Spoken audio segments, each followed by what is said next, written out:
that I can place her in a dealership. Dealership was using my software, and they wanted somebody to manage the software. And everybody I called up, because I never had an office. I used to just operate out of a small room. Not a room, I used to stay there and then roam around during the day to many dealerships. I remember calling that girl and say, hey, I want to see you at Taj Lands End. Can I meet you in the lobby during 2 o'clock? None of the girl actually turned up. I don't know what they thought, why I'm calling them in a hotel. But never turned up. I finally did my interview in an auto because he said, I'm sitting in an auto outside the hotel, and if you want to meet me, you have to come over there. I interviewed the first girl over there and I ultimately hired her. But today I believe when we go and hire people, and I realized that you actually got to hire that very good people, extremely good people. If we don't hire by gut feeling any longer, we go to gut feeling only when we don't want to hire. We feel if we have a gut feeling that this guy won't be great, we won't hire them. But if you have a gut feeling that this could be good, I believe you'll have a stomach ache if you hire based on gut feeling. So we go through a very stringent process today. But what we sell to the people and the way we attract talent is 4 reasons. Number one, I tell them that Carvale is what kind of a company. We say, these are the values which are important to us. For example, the number one value in our company is to treat everyone with respect, irrespective of what they do. Whether they perform, they don't perform, they come to office on time, they don't come to office on time. We treat people well. That's number one thing. Nobody shouts at any other guy, irrespective of what the scenario is. We can fire you very gracefully, and we do fire, but we will still treat you well. That's number one. Second is we say that, we give you lots of freedom. Once you're in the company, you have lots of freedom, literally lots of freedom. I literally told my HR to scrap the leave policy. I said, you don't count how many times people stay out of after 6:30. You don't count how many times they come on Saturdays and Sunday. Then why the hell you count leaves? There's no reason, right? Let's measure people in terms of the results, outcomes. Why you worry about somebody taking 10 days leave or 12 days leave, or it just doesn't matter actually. So if you ask me, we give lots of freedom to people. So I sell people, one is the fit. I say, if you're a guy who want a peaceful life, who want work-life balance, who want more freedom, Kaval is the place for you to be in. We tell people that we are growing so much. We sell them fortune. We sell them ESOPs. We sell them how they could become something bigger. We sell them freedom I talked about. And one more thing, we help them with their families. As he talked about, we actually go and ask them, if you need to make this decision to join us, how will it affect your family? Will you need to relocate from Kandivali to Vashi? Will you need to come from Chennai to Bombay? Will you have a problem with kids at school or your spouse or something like that? How can we help you with that? Do you have a car loan outstanding? Then we repay that. We literally go and think about beyond the guy and look at the family basically. So the fourth thing is what really helps us. Once we decide somebody, we do all these things to really persuade him and make sure that he joins us. Okay. Venky, you've got a direct competitor which is McDonald's in terms of burger, and offering. You're comparing it with Vada Pav. So what are the actual challenges which you faced by recruiting people and giving what picture you have portrayed that time by recruiting and increasing your manforce? Because that is very tough. You are competing with established brand and that too on a different front. So what was the things which you have offered, or you've given bribe to them, or what? First, most important thing, I want to correct, Mac is not a competitor, he's an inspiration. And we went to them and said, why don't you help us, the back-end people? Actually, the people who make burgers for McDonald's are the people who make vadas for me. So I have an American joint venture for Vada Pav. That's a very unique thing that we got into. And I always look at Vada Pav and burger as a twin brother. So I said, they are both like brothers when we started the business. I used to say, that is anything between buns, this is anything between pav. That is mayonnaise, this is chutney. That is non-spicy, this is spicy. And ultimately it happened that they only ended up, that Vista process which makes burgers for McDonald's, makes the vadas for me. That led to a lot of credibility. So my production problem was solved. So hiring a production guy I couldn't get, who could make vadas which could last for 6 months, who could be tasty. And somehow if I can't hire a talent, go and outsource. And that's the first thing that happened to me. And second thing that happened to us was, when we wanted business development people, and we found that nobody would join. We went to Unilever, we went to Colgate, we went to other people, and the budget was not fitting into. And they said, Unilever chhod ke Vada Pav company, FMCG distribution and selling people. And my co-founder is very, different thought process. But till the time, I hope you're all comfortable with little bit of Hindi also. I'm from Mumbai and Hindi comes in. जब तक तुझे आदमी मिल जाएगा, market मर जाएगा. That was the thought process he used to say. And there are franchisees who are coming from Nasik, franchisees who are coming from Aurangabad. He said, key result areas of your HR, you just store it. And he put it in the franchisee agreement, master franchisee, and said, this is your responsibility. Actually, suddenly we discovered the guy who wants to do business development, we were not getting. We were only getting junior level people.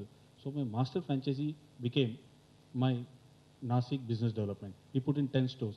The guy who started in Aurangabad put 30 stores. So suddenly we found that the talent we wanted were entrepreneurs, and they all came by paying money. They paid us 25, 30 lakhs to become our employees to a large extent. And somewhere you have to be little flexibility or innovation. So we couldn't get employees of that talent. So entrepreneurs in Nasik, Aurangabad became a master franchisee, and they started doing the business development for us. So across India, we discovered a new model. As far as business development goes, is the franchisee or the master franchisee. As far as handling local areas goes, we'll get small level people. Mr. Nagaraj, like I've interacted with a lot of students, and they have this perspective like if they are going for a branded company, might be they'll get lower packages because the brand is there, so might be the company is taking benefit out of it. So is the same with the which has your perspective as well? Because if, for example, as a student I'm getting into a company and I am getting a package of 20, and by considering the brand, I just say okay, I can negotiate. I work for in 15,000. So is this something which actually helping you in terms of cost cutting, or like what's your perspective on that? I think what matters, whether you join a branded organization or whether you join a startup, is what you learn there. The first few formative years of anybody's career is all about learning. Absorb as much as you can, and do not be restrictive in terms of location, work hours. Work-life balance, I'm the wrong person to talk about it. But do not be restrictive about operational hours. Do not be restrictive about location preferences. There are some people that I meet who very specifically and categorically talk about working only in this location. So be open to any opportunity that comes your way, as long as there is a dream that you can see in it. And one of the things that I want to talk is, how does a startup get people?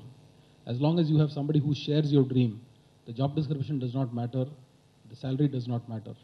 Okay, I'll give you my case an example. I joined Polaris in Chennai with a single reason in mind. I wanted to relocate back to Delhi, where I came from and where my parents used to live. After the interview was over, I was told that this job was to be based only in Chennai. Okay, so what were the options? I could have walked out and looked for another job which will take me to Chennai or to Delhi. The other option was I called my parents and they relocated to Chennai after that. So, and it's been 12 years now that I've been with this organization. So share a passion, share a dream, and it is definitely possible for you to learn and grow. The point of entry and the role that you do and the work that you do is not going to be restrictive to your future and your progress. Nobody in any organization ever got fired for making the right decision. So as far as growth is concerned, as far as brand is concerned, it does not matter as long as you pursue your dream and you know as to what you're after. Coming to the point of sourcing people, because it's an area where a lot of the companies face a lot of challenge in terms of which is the right source to get people. Search out people on might be on a portal or talking to their references. So it's something which is always stick to a company CEO or the founder or the HR head, that what is the right channel which is more on which they can trust a lot, okay, and what is the right channel where you can actually get the right kind of talent. So with your perspective, like what are the sources on which you actually trust or follow to get I people? think one of the very big sources is the referral from two people, in fact. One is the employee referral, which is easy, everyone does that. So you get employees bonus for making referrals. So I go to my most talented employees and ask them, who you think are most talented people in your network, whom you know, which you think should be working for this company, whom you can actually go and hire. Even if they're not looking for a job, I want to go and meet those guys. So I meet at least 3 or 4 people every month. So one thing I would say is you got to build a pipeline, in my opinion, you got to build a pipeline of very good talented people before you have a position for them. You got to have a strong pipeline before the position is created. You don't start looking for a guy only when the job is created, because then you have 2 months or 3 months. Then how would you really go and hire the best of the guy? So one I believe is that have a strong funnel, a strong pipeline of the really talented people whom you interact with. Second, I actually go to my board members, I go to my investors, I go to people I meet, and then ask them which are the most talented people you know, and if you can introduce me to them. And I just want to go and meet them over lunch and breakfast, and then I spend some time with them. And you come across people whom you want to work with. You come across people who you believe can potentially be part of your journey. So, and it also allows you to more time. You can have 3, 4, 5 meetings without formally interviewing them, seeing their thought process, how they're doing in their company, etc. That's one. Second, and obviously, you work with headhunters, and we have worked with multiple headhunters. And one thing which I learned working with headhunters is that you actually got to make them understand your business and culture very, very well. They got to understand business and culture as well as you understand it. so that when you give them a requirement, they really go and I even make them responsible. I write a KRA for even the headhunter actually. Say you are responsible for these 5 outcomes. If you don't meet them, that affects their payout. So we write a KRA for them. We decided some sort of process that how we'll go about hiring people with them. All this has happened over the last 1.5 years. When we started, when we realized that we made so many hiring mistakes. So. And I think fourth source is very regular that you can go to LinkedIn and look at online job portals where we go from. So that's how we do it. Connecting your perspective with the thought of having people from references, because the most interesting and jazzy word we have in the CV on the last side is the reference. So how you go about with reference? You cross check, you call that person. Okay. Yeah. Yeah, I think reference check is very extremely critical in and how do we go about? So when we interview, one of the key questions I ask people is that which are the last 5 bosses you have worked with, and he will give the names. So for example, he'll say Ajay Shinde. So I'll write the name in front of the guy. I'll write AJAYSHIND, and I ask him to spell it. I want him to make sure that he knows that I'm writing the name, and I ask him when I'm going to call this person, when I'm going to call Ajay, what he's going to say about you.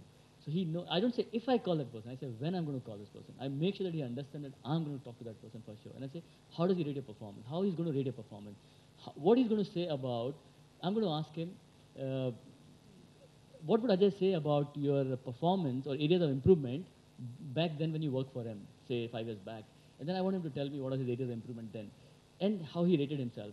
So, and for example, the guy will say, guy will say that he knows that he would say, boss will rate me 8, but he will hold back. He said, Mohit is going to call him for sure, I better say 5 or I would better say 6.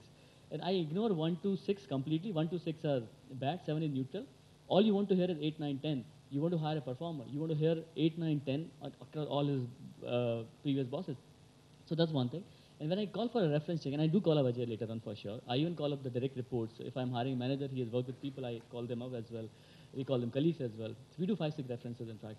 And when you call up that for a reference check, and by the way, the person I interviewed, I already asked him, what do you think are, what you're not good at? I ask him what you're good at, and I ask 5, 6 things, and I also ask him what you're not good at. What is that you're not interested to do professionally? He said, I don't like back office work, I don't like documentation, I don't like this. I asked him, what was the low point in your career? When you think you are struggling with, or what was the failure? He said, I was struggling with interpersonal relationship, or I was not very confident. So now when I call the reference, I tell him, this guy told me that he was struggling with interpersonal relationship. What do you have to say about it? And then it completes the whole picture. So when you do a references, you've got to have half of the story from the candidate, half of the story from the boss. And when you say he talked about his areas of improvement is this, what do you think about it? And then the people actually open up. They even tell me, oh, did he tell you that he was struggling with this? Did he tell you he came drunk to the party? Did he tell you this? And I say, yeah, he told me about that. And then they open up more. And also, if you ask a question, if you hear the other guy a bit silent, you tell him, you ask him something and the people are a little silent on the call, I believe there's a problem areas. And then I come, after the reference call, I go back to the candidate again and ask him, this is what I heard about it. Do you have something to say? Etc. So till the time you really see the video of the person in your eyes, in your mind, that how he graduated and how he went to the first job, how he did well, why he left the job, why he joined the second job, and how he did the second job. Till the time you see the whole video, you don't see the pattern, you don't see how he's going to fit with the company, you don't see how he's going to perform in your role. We don't really make a hiring decision. So that's how. Thank you. With our conversation, before the session, you've talked about that. It's not only hiring employees; it's about hiring the core team as well. Because startup, the challenge which you face, you need to have partners. Mohit very well said that the major problem or the area of constraint initially was to finding a right co-founder as well. Because that also fall into the bracket of HR. So how you have built your core team initially, by giving them lucrative offers or the perspective or envisioning them for the bright future of your startup. It has gone through various stages. First of all, 15 years of financial services, I had this core team in financial services. The day I said I will get into Vodafone, we have been talking it for the last 8 to 10 years, but never had the guts to go out and do it because financial services is very lucrative. Tie, blazer, laptop, sitting in 5-star hotel, Gyan Dena, and Economic Times Business Standard. Life is very cozy, you make good money. So nobody was ready to come out of that cocoon. I took that bold step, changed my into t-shirt, jeans, chappal, got into a bus and said, give up enough of luxuries, no more 5-star hotels, nothing. Started traveling by bus and got into the business. My co-founder Shivdas was there with me from 1992. The day he said, so many years we have spent and he has been always supportive. First thing he did that, maybe Chahra. He left VT in Nariman Point and he came back to Kalyan where he used to stay and he's out. The other team members one by one joined the bandwagon. There was an ESOP option for everybody. My co-founder also holds good amount of shares along with me in the company. Then what happened was, as we started going to the next stage and the third stage, talent was a big challenge for me. Now, there's a very different way in which we have built this company. Now, there are various case studies being done on us in ISB and various, and they come back and tell me this is a new way of looking at management. I wanted to get the best vada the way McDonald's makes the burger. I couldn't hire those people. So we went to them and someone spoke to them, and their own company makes vadas for me, outsourcing the talent. Instead of hiring him as an employee, he became a contract manufacturer for me. Are you with me? We went to the next person for logistics and said, I want to hire you. I couldn't hire them. He became my logistic contractor. Now, over a period of last 5 to 6 years, what we have started doing is that if you want to hire talent, we can't get that talent. So the guy who has been running for the last 12 to 15 years, the best logistic company, and his salary is much higher. I started talking to him and asked him to become an entrepreneur. The idea is that he and his team has come out on the field, and I'm finding out other customers for him, like maybe CCD and others, and trying to establish him as an entrepreneur and even arranging funds for him. So now that he's left a job, I'm running around trying to build his business. I am his first customer, another 10 people. The same thing is happening. We went to people with Unilever or Nestle background. They're not getting. Now, over a period of time, I'm trying to convince them, leave the job, no issues, become an entrepreneur, I'll get the funds for you, and I'll get another 10 customers like me. So I think today our company